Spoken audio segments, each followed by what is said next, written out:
Alright, let's talk some more about Assassin's Creed, specifically Valhalla and Mirage. So the story of Valhalla follows Eivor, also known as Eivor Wolf-Kissed. Eivor is a Viking who leaves Norway to come to England to try and settle there. She comes along with her adoptive brother Sigurd, who is the Jarl of their town or their village in England called Ravensthorpe. So this is going to contain massive spoilers for Valhalla and Assassin's Creed Mirage. So if you don't want spoilers, scroll away now. These are fairly recent games, so that's the only reason I'm giving a spoiler warning on these ones. Before I hit the spoilers, though, you still have a chance to scroll away. Battlefield Improvisation is from Valhalla. Monastery Raid is part of Valhalla. You go on raids in order to secure supplies for your settlement. Settlement Blacksmith is a character from your settlement. All of the tradesmen and tradespeople whose shops you can upgrade have their own stories, or many of them have their own stories and side quests and things. The Hunter's Bow is one of 3 different kinds of bows you can have in the game. The Raven Clan War Axe is actually the fully upgraded version of Eivor's father's axe. The art for the Animus is from this version in this game. Alright, your chances to scroll away are over. Eivor, it turns out, is also sort of like the host for the reincarnation of one of the Isu gods.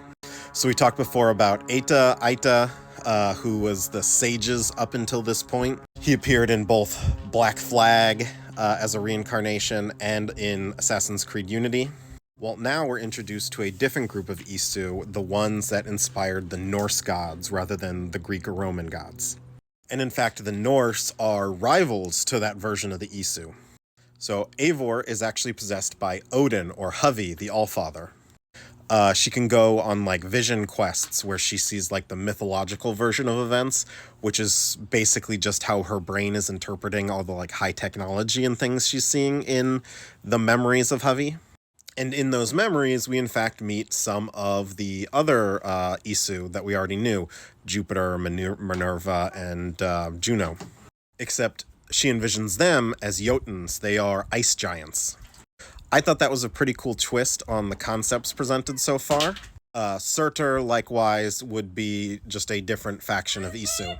And in those vision quests, Huvi steals some of their technology in order to create Yggdrasil, which is their rebirth engine. It's this massive supercomputer that then inserts their genetic code into humanity so that at some point in the future they can be reborn in human bodies after the calamity that wipes the Isu out. And throughout the game you discover not only are you the reincarnation of Odin, it seems like everyone's being reincarnated around the same time. Sigurd turns out to be Tyr. Now, while Sigurd was out on his various journeys throughout the world, he meets one of the assassins, Basim. And Basim becomes a friend through much of the game, but we also learn that Basim is the reincarnation of Loki, who has a grudge against Huvi. Now, there's a lot more going on in this game than just this meta Isu plot. Namely, you are trying to secure alliances across all of England, both with other Vikings and with the English. That shows up in this. Another meta plot going on is you're hunting down the Order of the Ancients, the same ones from Assassin's Creed Origins.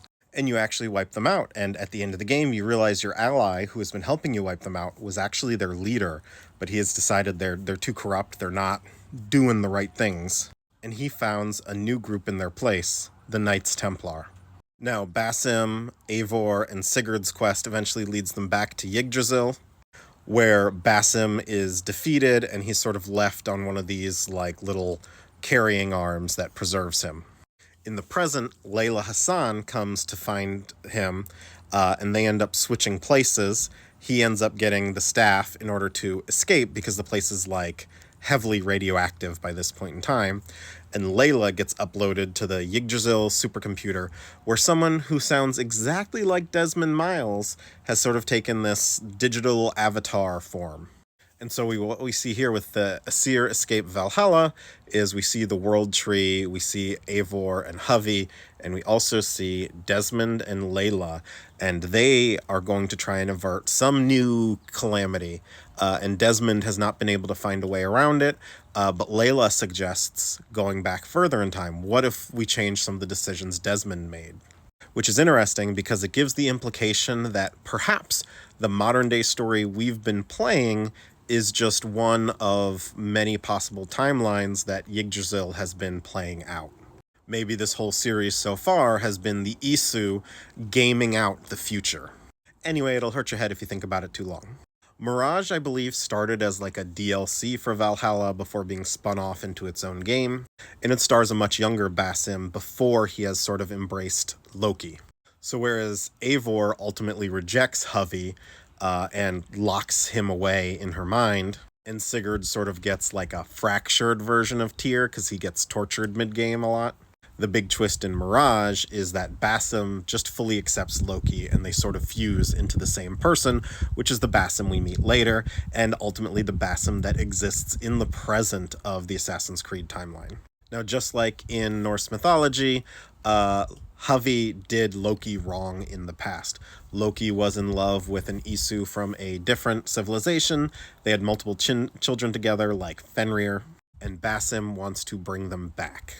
And it turns out his love was Alethea, who is one of the precursors we've been speaking to a lot in the previous two RPG games. At least I think it's Alethea. I'm doing these off the top of my head, folks. I'm not going back and doing a lot of research except for answering that one rogue question. The assassin who trains Basim is Roshan, but she ultimately becomes your antagonist because she does not want Basim meddling with whatever's going on in his head.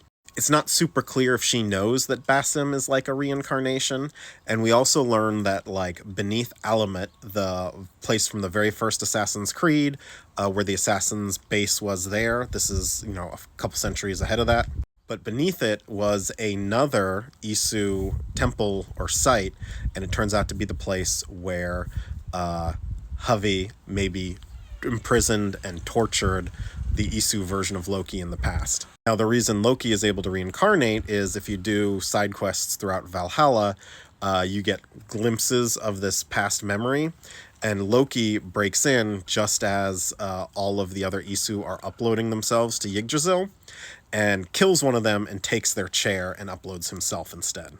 And then Brotherhood Ambushers is from the the trailer of Mirage with the red smoke bombs and stuff. And that's it. I think I've covered every single card from the Assassin's Creed Universes Beyond. Enjoyed it. I'll be talking about the new Duskmourn and Bloomburrow previews we got